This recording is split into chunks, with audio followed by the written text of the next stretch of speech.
لیکن میں نے چادر کھینچ دی اور سامنے کا منظر دیکھ کر مجھے پتہ چل گیا کہ انہوں نے کیوں چادر کر رکھی تھی۔ اس لڑکی کا تو پیٹ نکلا ہوا تھا، ایسا لگتا تھا جیسے کہ وہ ماں بننے والی ہے۔ جو میں نے اس کی ماں کی طرف دیکھا، میں نے کہا کہ یہ کیا ہے؟ تو اس نے کہا کہ ہماری بربادی ہے ڈاکٹر صاحبہ۔ اور کیا، میں فوراً اس لڑکی کو اپنے کلینک میں لے گئی اور میں نے اس کا الٹرا ساؤنڈ کیا تو مشین کی اسکرین کی طرف دیکھ کر میرے قدموں تلے سے زمین نکل گئی۔ میں نے اس کی ماں سے پوچھا کہ اس لڑکی کی عمر کتنی ہے، تو اس نے جب مجھے عمر بتائی میں نے اپنے کانوں کو ہاتھ لگا لیا۔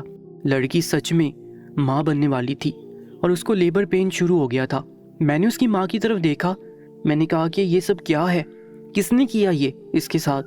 تم نے یہ ہونے کیسے دیا؟ تم کہاں پہ تھی؟ اس نے کہا کہ میں آپ کو اس وقت پوری بات نہیں بتا سکتی، میری بیٹی کی جان بچا لیں۔ میں نے کہا کہ تم یہاں سے باہر چلی جاؤ اور دعا کرو۔ لڑکی بہت زیادہ تکلیف میں تھی، اس کو دیکھ کے مجھے بہت برا لگ رہا تھا۔ میں جب سے یہاں پر آئی تھی میں نے عجیب و غریب عورتیں دیکھی تھیں، وہ جو اپنا خیال نہیں رکھتی، وہ جو کہتی تھی کہ بے شک ہم مر جائیں لیکن ہم نے اپنے شوہر کا بچہ پیدا کرنا ہے، اس کو بیٹے کی خوشی دینی ہے۔ کچھ تو مجھ سے آ کے سوال بھی کرتی تھی کہ کیا کچھ ایسا ہو سکتا ہے کہ ہمارے ہاں صرف بیٹا ہی پیدا ہو۔ ایک اور عورت نے تو مجھے یہ بھی کہا تھا کہ میرے ہاں بیٹی پیدا ہو گئی ہے، اس کو آپ رکھ لیں، اگر میں اس کو اپنے ساتھ لے کے گئی تو میرا شوہر مجھے گھر کے اندر جاتے ہی طلاق دے دے گا۔ لیکن میں نے اسے کہا تھا کہ میں اسے نہیں رکھ سکتی، اور اگر تمہارا شوہر ایسا ہے تو تم اس کو چھوڑ دو۔ وہ غریب عورت تھی، اس نے کہا کہ وہ ایسا نہیں کر سکتی، پھر پتہ نہیں اس کے ساتھ کیا ہوا ہوگا۔ مجھے آج بہت عجیب سا محسوس ہو رہا تھا، ایسا لگ رہا تھا کہ میرے اندر بالکل بھی دماغی طاقت نہیں ہے۔ میرا دماغ اچانک سے تھک گیا تھا، میرا دل بہت بری طرح سے تنگ ہو رہا تھا، عجیب سا محسوس ہو رہا تھا۔ ڈیلیوری تو ہوگی، وہ بچہ اس دنیا میں آنے کے بھی 2 منٹ بعد ہی اس دنیا سے چلا گیا۔ اس کا بچہ مردہ پیدا ہوا تھا اور وہ بھی ایک لڑکی ہی تھی۔ ابھی ہم لوگ اسی سب میں مصروف تھے کہ وہ لڑکی خود بے ہوش ہو گئی۔ ہمیں لگا کہ شاید درد کی شدت کی وجہ سے بے ہوش ہو گئی ہے۔ میں باہر اس کی ماں کو بتانے گئی کہ آپ کی بیٹی کے ہاں بیٹی پیدا ہوئی تھی پر وہ مر چکی ہے۔ اس کی ماں نے عجیب سا رد عمل دیا اور کہا کہ شاید یہی ہونا بہتر تھا۔ میں نے کہا کہ آپ کس قسم کی عورت ہیں؟ اپنی بیٹی کے ساتھ آپ نے یہ سب کچھ جانے کیسے ہونے دیا، اور اب آپ اس کی اولاد کے مر جانے پر خوشیاں منا رہی ہیں؟ اس نے کہا کہ پھر کیا ہوتا اگر وہ اس دنیا میں آ جاتی، تو ہم تو پہلی مصیبت میں پھنسے ہوئے ہیں، اسی لیے تو لوگ ڈر جاتے ہیں جب ان کے گھر میں بیٹیاں پیدا ہوتی ہیں۔ میں نے کہا کہ کاش آپ کے ماں باپ بھی ڈر گئے ہوتے، جو باپ ان کے گھر میں پیدا ہوئی تھی اور وہ کوئی انتہائی قدم اٹھا لیتے تو آج آپ یہاں پہ کھڑی نہ ہوتی۔ اس عورت نے مجھے عجیب سی نظر سے دیکھا اور کہا کہ یہ ڈاکٹر کا دماغ تو نہیں خراب۔ میں وہاں سے چلی گئی۔ وہ پیچھے سے بھی بول رہی تھی۔ مجھے اس عورت پر بہت غصہ آ رہا تھا، لیکن غصہ کرنے کا وقت گزر گیا۔ جو مجھے نرس نے بتایا کہ لڑکی کو تو ہوش ہی نہیں آ رہا۔ میں نے جا کر اسے چیک کیا، اس کی نبض وغیرہ چیک کی تو مجھے پتا چلا کہ وہ تو کوما میں چلی گئی ہے۔ شاید درد کی وجہ سے ایسا ہو رہا تھا۔ اس کی عمر یہ درد برداشت کرنے کی نہیں تھی، یہ تو ایسا درد ہے جو بڑے بڑے لوگوں کو لائن پہ لے آتا ہے، تو پھر یہ تو کم عمر لڑکی تھی۔ میں نے نرس کو کہا کہ جا کے اس کی ماں کو بتا دو، جو خوش ہو رہی تھی، اس کی اولاد کوما میں چلی گئی ہے۔ میں عورت کے پاس نہیں جانا چاہتی تھی، ہو سکتا ہے وہ اس بات پہ بھی خوش ہوتی کہ اس کی بیٹی کومے میں چلی گئی ہے، لیکن تھوڑی دیر کے بعد اس کے رونے چلانے کی آوازیں آنے لگی۔ مجھے بھی باہر آنا پڑا کیونکہ وہ بری طرح رو رہی تھی، چلا رہی تھی۔ لگتا ہے اپنی بیٹی سے تو اسے محبت تھی، لیکن ایسے کر رہی تھی۔ میں نے کہا کہ صبر کرو، دعا کرو، ہو سکتا ہے تمہاری بیٹی آج کل میں واپس آ جائے، اور اگر قسمت بری ہوئی تو شاید سالوں میں بھی واپس نہیں آئے گی۔ اس نے کہا کہ میں تو اس کی شادی کرنے والی تھی اور میں نے تو سارے انتظام بھی کر لیے تھے، یہ کوما میں چلی گئی، میرا تو بڑا نقصان ہو جائے گا۔ اس نے ایسی بات کی تو میں سمجھ گئی کہ یہ اپنی بیٹی کے لیے نہیں بلکہ اپنے نقصان کے لیے رو رہی ہے۔ میں نے تو اپنے کانوں کو ہاتھ لگا لیا اور وہاں سے پھر سے چلی گئی۔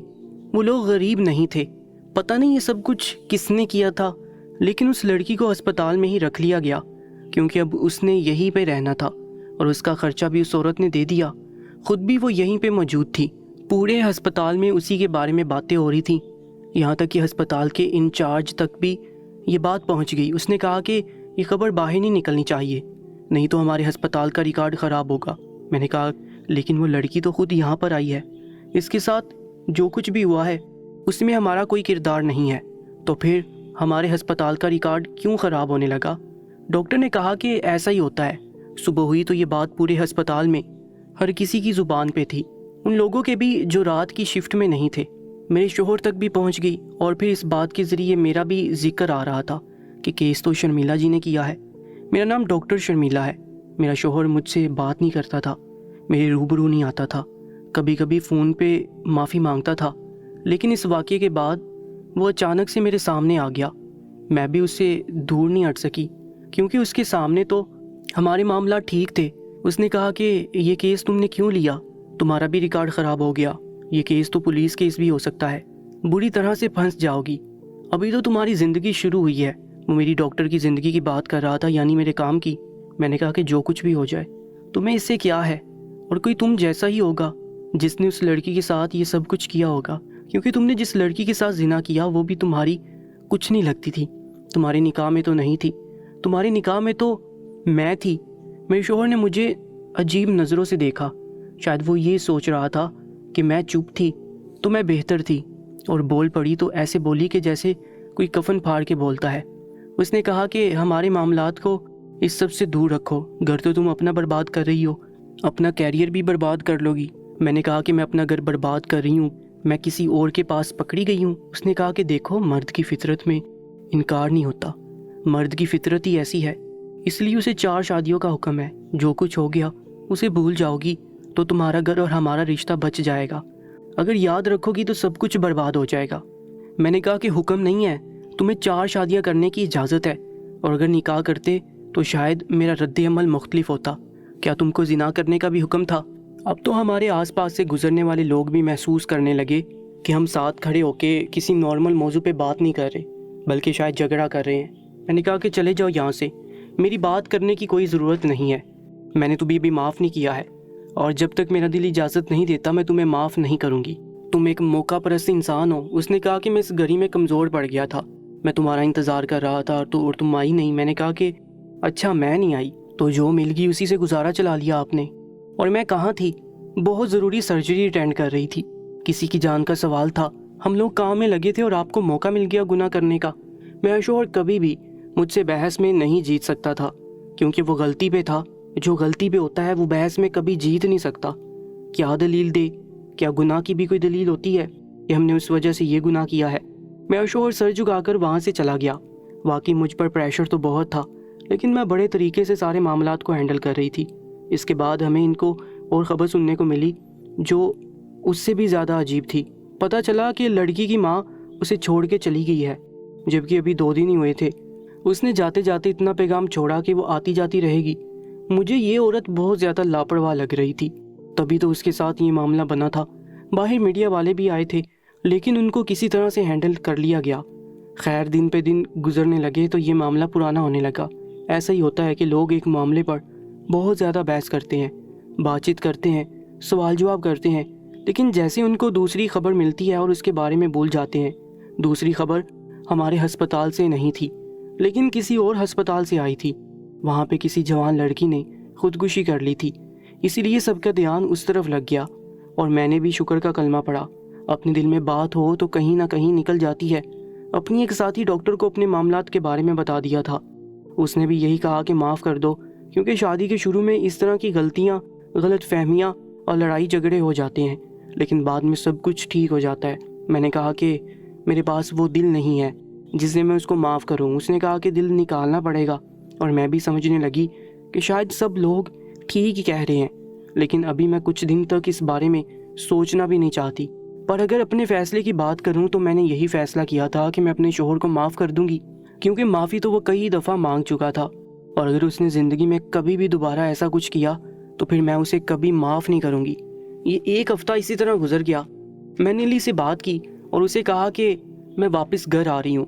اس نے دوسری بات نہیں کی۔ جب میں گھر پہ آئی تو اس نے میرے لیے کھانا بھی بنا کے رکھا تھا، اور بہت سارے تحفے بھی۔ اس نے ایک دفعہ پھر سے مجھ سے اچھے طریقے، عزت اور اچھے سلوک سے معافی مانگی اور کہا کہ مجھ سے غلطی ہوگی۔ میں نے کہا کہ اب ہم اس بارے میں کبھی بات نہیں کریں گے۔ اس نے کہا کہ ٹھیک ہے۔ میں پھر سے اپنے شوہر کے ساتھ رہنے لگی تھی۔ مجھے ایسا لگ رہا تھا کہ سب کچھ ٹھیک ہے، کیونکہ جب آپ دل سے مطمئن ہوتے ہیں تو پھر آپ کو سب کچھ ٹھیک نہیں لگتا، لیکن ہم یہ بھول جاتے ہیں کہ بہت زیادہ خاموشی بھی اچھی نہیں ہوتی، اور خاموشی کے بعد طوفان ضرور آتا ہے، یا یوں کہیں کہ ہر انسان کو خوشیاں راس نہیں آتی، اور پھر اس کی زندگی میں کوئی نہ کوئی طوفان آ جاتا ہے جس لڑکی کو اس کی ماں یہاں چھوڑ کے گئی تھی اس کا نام تو سائمہ تھا، لیکن اسے بیڈ نمبر 26 کہتے تھے۔ مجھے ایک نرس نے آ کے بتایا کہ بیڈ نمبر 26 والی لڑکی کی طبیعت کچھ خراب ہے، اس کا بلڈ پریشر بہت تیز ہے۔ میں نے کہا کہ میں آتی ہوں، لیکن اس سے پہلے مجھے میرے شوہر کی کال آ گئی۔ اس نے کہا کہ آج ہم لوگ کہیں باہر کھانا کھانے جاتے ہیں۔ میں نے کہا کہ میں بھی نکل ہی رہی تھی، لیکن مجھے بھی ایک پیشنٹ کو دیکھنا ہے، آدھا گھنٹہ اور لگ جائے گا۔ میرے شوہر کو یہ بات بری لگی، اس کے لہجے سے پتہ چل رہا تھا، لیکن میرا کام تھا، میں کیا کر سکتی تھی؟ اس لیے میں نے کہا کہ آپ تھوڑا انتظار کریں۔ اور پھر جب انسان کہتا ہے کہ آدھا گھنٹہ لگے گا تو یہ ضروری تو نہیں کہ آدھا گھنٹہ ہی لگے گا۔ میں اس لڑکی کو چیک کر رہی تھی، اس کا بلڈ پریشر واقعی تیز تھا، لیکن اس کی وجہ سمجھ نہیں آ رہی تھی۔ میں نے نرس کو کہا کہ اس کا بلڈ پریشر بھی چیک کریں۔ تھوڑی دیر کے بعد اس کی طبیعت مزید خراب ہونے لگی، بلڈ پریشر ہائی ہو رہا تھا تو کبھی لو ہو رہا تھا، معاملہ تو بگڑتا ہی جا رہا تھا۔ میں نے دوسری ڈاکٹر کو بھی بلا لیا۔ اب ایک مریض جو کوما میں پڑی ہے اس کے ساتھ اور مسئلے مسائل ہوں گے تو اس کی جو جان پہ بن جائے گی۔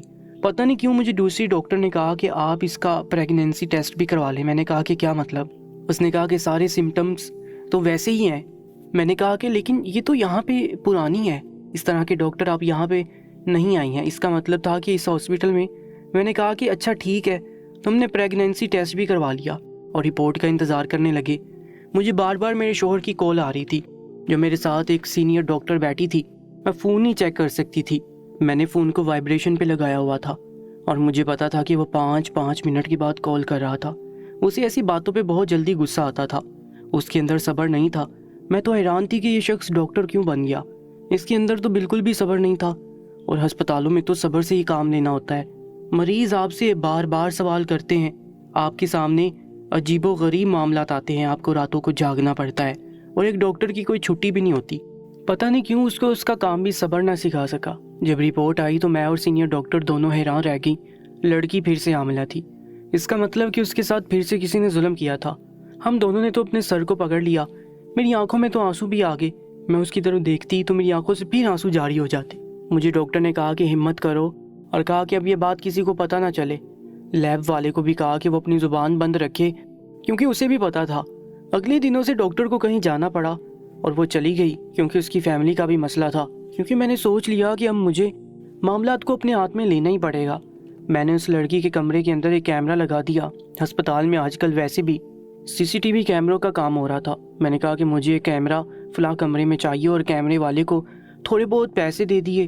اس نے میرا کام کر دیا اور اس کیمرے کا ایکسیس بھی مجھے دے دیا۔ اب میں نے سوچ لیا تھا کہ ایک دفعہ میرے پاس ویڈیو آ جائے تو میں ہسپتال کی انتظامیہ کو بتا کر اس شخص کے ساتھ ایسا معاملہ کرواؤں گی کہ دنیا دیکھے گی۔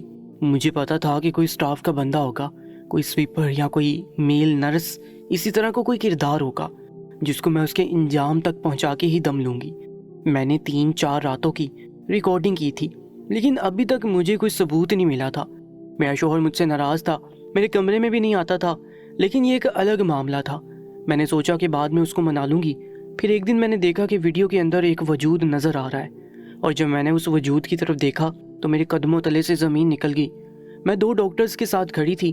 جیسے میں نے وہ ویڈیو دیکھی میں اپنے گھٹنوں پر زمین پہ گر گئی۔ سب نے کہا کہ خیریت ہے؟ ڈاکٹر صاحبہ کیا ہو گیا؟ کیا کوئی مر گیا ہے؟ آپ سجدے میں کیوں گر گئی؟ میں نے کہا کہ میں سجدے میں نہیں گری ہوں، میں تو ایسی جگہ سے گری ہوں کہ کبھی اٹھ نہیں پاؤں گی، کیونکہ اس وجود کو پہلی نظر میں پہچان گئی تھی۔ وہ کوئی اور نہیں بلکہ میرا شوہر تھا، وہ ڈاکٹر علی تھا۔ یہی وہ شخص تھا جس پر شاید مجھے سب سے زیادہ یقین تھا، اور یہی مجرم نکلا۔ اب وہ ویڈیو میرے ہاتھ میں تھی، کیا کرتی؟ کیا اس ویڈیو کو ڈیلیٹ کر دیتی اور کہتی کہ مجھے تو کچھ پتہ ہی نہیں ہے؟ پھر میں نے اس لڑکی کی طرف دیکھا جس کی اپنی ماں بھی اسے مصیبت سمجھتی تھی، جس کے ساتھ پہلے بھی ظلم ہوا اور ابھی بھی، جبکہ اسے پتہ بھی نہیں تھا کہ اس کے ساتھ ظلم ہوا ہے۔ میں نے اپنے آنسو صاف کر لیے اور سب سے پہلے جا کر وہ ویڈیو ہسپتال کی انتظامیہ کو دکھا دی۔ اس نے میرے شوہر کو ہسپتال سے نکال دیا اور اس کا لائسنس کینسل کروانے کا انتظام کر دیا، اور میں نے ان کو یہ کہا کہ آپ یہ ویڈیو پولیس کو بھی بھیج دیں اور اس لڑکی کے گھر والوں کو بھی بتا دیں۔ پھر جو پولیس کا فیصلہ ہوگا اور لڑکی کے گھر والے اجازت دیں گے، کیونکہ کیس تو انہوں نے ہی کرنا ہے۔ میں نے کہا کہ میں بیان دینے کے لیے آ جاؤں گی۔